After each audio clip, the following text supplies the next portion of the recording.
जिनके गुणों के गान में विवर्धमान महान जिन विचरे हमारे ध्यान में।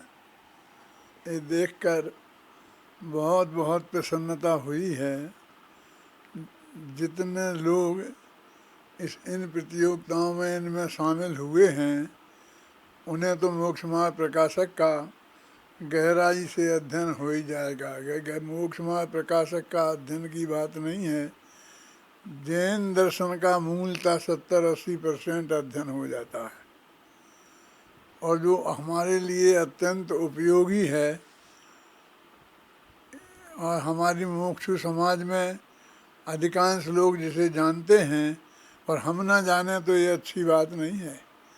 तो ये जो साधन जुटाया है इन बच्चों ने इतनी मेहनत करके, ये अपने प्रति बहुत बड़ा उपकार है। और वो लोग जो इसमें भाग नहीं ले रहे हों और उन्हें कोई रस भी नहीं हो, उन लोगों से मैं ये निवेदन करना चाहता हूँ कि वे एक बार देखें, कौतूहल बस देखें।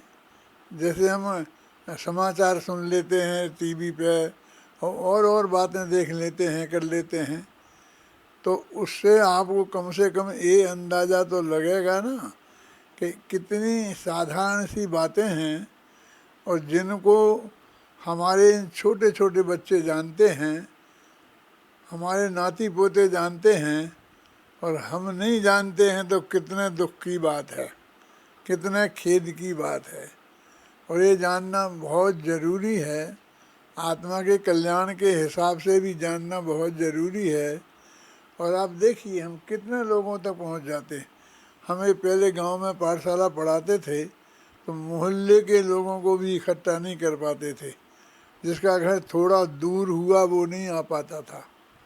और आज हम देख रहे हैं सिंगापुर से बोल रहे हैं, अमेरिका से बोल रहे हैं, यहाँ से बोल रहे हैं, लंदन से बोल रहे हैं, हिंदुस्तान के इस बड़े बड़े शहरों से, कहीं से भी, किसी भी शहर से ही नहीं, गांव से भी, माने हम अपनी बात को इस माध्यम से कितनी जगह पहुंचा सकते हैं और कितने लोगों से जुड़ सकते हैं, कितने अच्छे लोगों की संगति कर सकते हैं। मेरे पास में बहुत से लोग आते हैं और ये कहते हैं हम मेरे ऑफिस में उधर जाके कि हमें डॉक्टर साहब के दर्शन करना है, उनसे मिलना है, उन्हें देखना है। मैं कहते कैसी बातें करते हो, हम तो भैया तुम जैसे ही साधारण आदमी हैं, तो मिलना है तो आ जाओ, मिल लो, क्या बात है। यानी हम इतना एक एक आदमी से मिलना चाहते हो, ये हमारे पास कितना बढ़िया साधन हो गया। ना किसी जिससे हम मिलने जा रहे हैं ना उसे कोई तकलीफ, और ना जो मिल रहा है ना उसे कोई तकलीफ, और ना कोई इन्फेक्शन लगने का डर, ना कोरोना का डर। हम अपने घर में बैठे बैठे सबसे मिल सकते हैं और सब हमसे मिल सकते हैं। तो ये बहुत अच्छा साधन है और इस साधन का उपयोग हमारे लिए करना पड़ेगा। एक दिन की सच्ची घटना है कि साहू शांति प्रसाद जी से हमारी बातचीत हो रही थी धर्म के प्रचार के संबंध में। तो बीच में चर्चा चली गई, टीवी आ गया है, अब इसने हमारे घरों में प्रवेश कर दिया है, सबको टीवी हो गई है। इस तरह से बहुत इन आज के जो साधन हो गए हैं ना, इनकी बहुत आलोचना हो गई थी। तो मैंने उनसे कहा, साहू जी ये बात तो आप ठीक कह रहे हैं, लेकिन एक खुशी की बात ये है कि ये टीवी बिकाऊ है और आप जैसे लोग खरीद सकते हैं। जैसे ये लोग बोल रहे हैं और एक आदमी को टीवी पे बोलने को मिल जाए तो कितना बड़ा सौभाग्य समझता था। हम एक तुच्छ से पैसे देकर आपके लिए जो बिल्कुल उसका कोई खास महत्व तो नहीं है, और आप अपने माल बेचने के लिए देते भी हो ना, तो इस धर्म की बात को भी जन जन तक पहुंचाने के लिए आप इस टीवी को खरीद क्यों नहीं लेते हैं। और ये अब तो आज आप चला सकते हैं और अपने तत्व ज्ञान को जन जन तक पहुंचा सकते हैं। सब अपने विचार को पहुंचा सकते हैं। यदि आपके पास सच्चा माल है, यदि आपके पास जैन दर्शन का सच्ची जानकारी है और आप पहुंचाना चाहते हैं और आपके पास सब साधन हैं, तो आप अपना काम कीजिए ना। वो खराब काम कर रहा है, वो बुरा कर रहा है, ये गंदी गंदी चीज़ें दिखाते हैं, ये करते हैं, दूसरे की आलोचना करने से क्या फ़ायदा। हम अपनी बात कहें ना।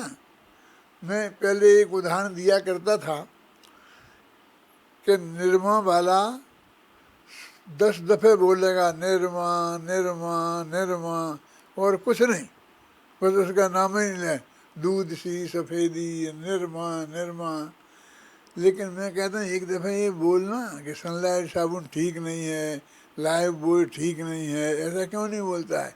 वो कहता है मुफ्त में थोड़ी जगह समय मिलता है, इसके पैसा लगते हैं, मैं उसका नाम क्यों लूँ, लोगों तक उसका नाम पहुँच जाए और पैसा मेरा खर्च हो। हम अपनी बात को दोहरा करके पहुँचाएं ना। जो हमारे पास जैन तत्व ज्ञान है, भगवान वीतराग की वाणी है, हित करने वाली बात है, उसको हम जन जन तक पहुँचाने के लिए जो लेटेस्ट साधन हो गए हैं, उनको आलोचना करने से, उनकी बुराई करने से ये हमारे घर में से निकलने वाला नहीं है। टीवी घुस गया है तो घुस गया है, मोबाइल घुस गया है तो घुस गया है, बच्चे बच्चे की जेब में, महिलाओं की, पुरुषों के में, उसे हम निकाल नहीं सकते हैं, लेकिन उनके माध्यम से हम घुस सकते हैं। तुम्हारा जो मोबाइल तुम्हारे पास है, हम वो तो नहीं छीन सकते हैं, लेकिन हम अच्छी बात कहना चाहें तो तुम्हारे उस मोबाइल के माध्यम से तुम तक पहुंचा सकते हैं। तो इस बात का हम बहुत अच्छा प्रयोग करें। हम तो देखते हैं अशोक जी हैं, इनको हम बचपन से देख रहे हैं। हम इनके पिताजी के दोस्त थे और फिर अब इनके भी हो गए।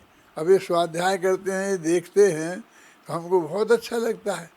इसमें बुजुर्ग लोग भी आ रहे हैं, बच्चे भी आ रहे हैं, छोटे भी आ रहे हैं, बड़े भी आ रहे हैं, भाई भी आ रहे हैं, बहन भी आ रहे हैं।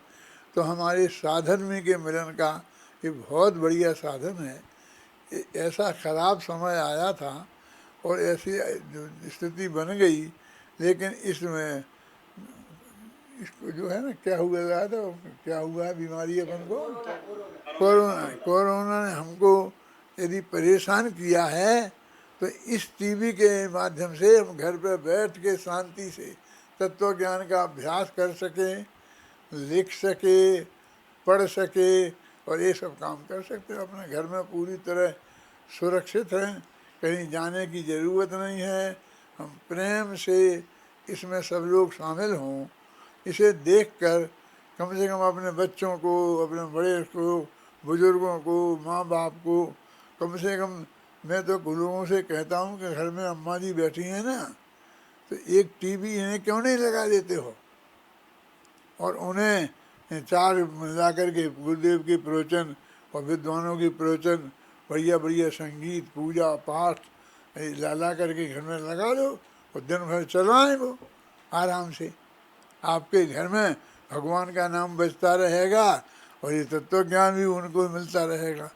तो इस काम को हमारे इन विद्यार्थियों ने बहुत अच्छा उपयोग किया है और अधिक 100 गुना उपयोग करें और नई नई तरकीबें निकालें और वो इस माध्यम से जन जन तक ये बात पहुँचाएँ।